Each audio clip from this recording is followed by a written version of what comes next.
Once you select your PMC, you have to create your character. So when you're creating your character, you select different heads.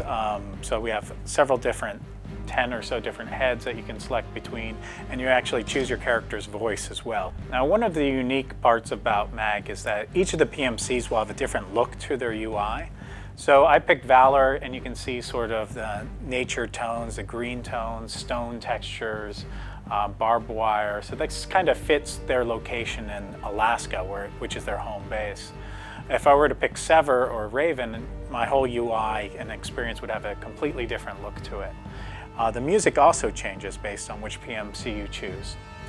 So the first thing you do when playing M.A.G is you probably go in and change your armory.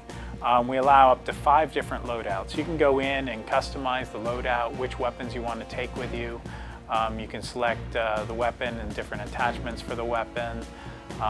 And you unlock a lot of these as you play through the game. So you can customize your weapon and gear that you want to bring with you into battle. You can also go in and select different armor types and then customize your character a little bit. Pick different headgear, face gear, and then different camos and patterns and colors for your character as well. Once you create your character, that's sort of the character you have throughout your career. So as you play through the game and you kill enemies or complete objectives, you'll gain experience points. And as you gain experience points, you'll go up in level.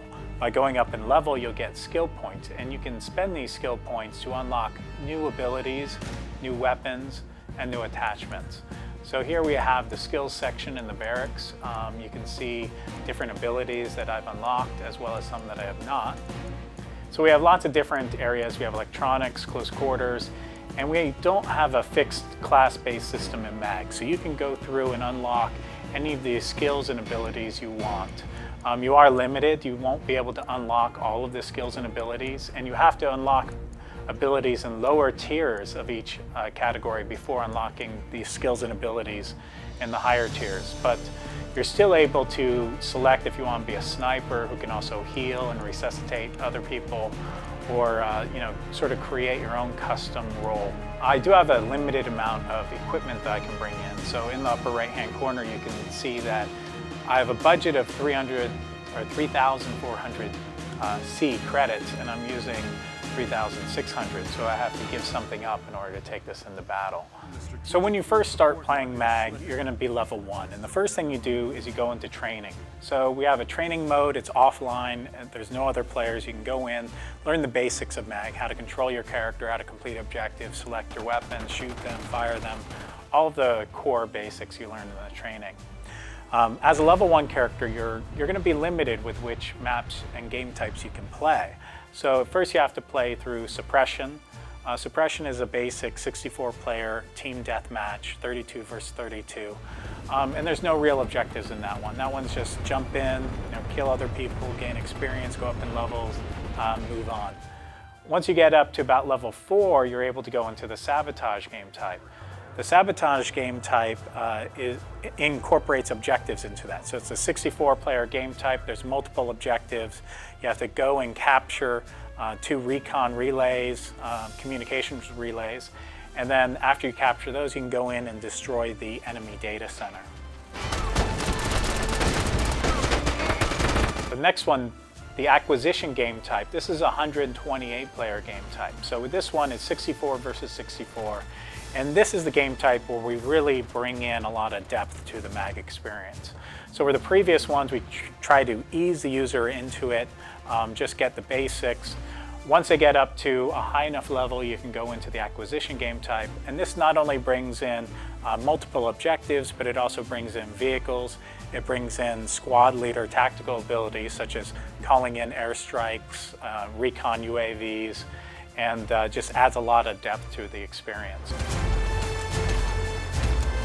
Another persistent aspect that we have in M.A.G is called the Shadow War. So the Shadow War is determining which PMCs are fighting who. Each of the 3 different PMCs are vying for contracts that are put out by international coalitions of countries. So these countries are hiring the PMCs for defense and offensive missions. And by attacking one another, they're vying for ownership over those contracts. And whoever's ahead in the shadow war, the other two PMCs are going to attack that other PMC, and they're going to be defending while the other ones are attacking. There is one more game type, a fourth game type, that's the domination. This is the 256 player game type, so this is 128 versus 128. And this is a really interesting one because you have the defenders holding down and trying to protect this oil refinery while the attackers are attacking that. And the attackers attack from all four sides and work their way in. So they take out bunkers, they take out the AAA, and they try to take over this oil refinery and capture and hold it and basically overload the refinery so that the pressure blows it up. So that's an interesting one because it starts out with skirmishes around the edge as the defenders are holding off the attackers, but the final battle is all 256 players in the center of the map fighting for control of the oil refinery.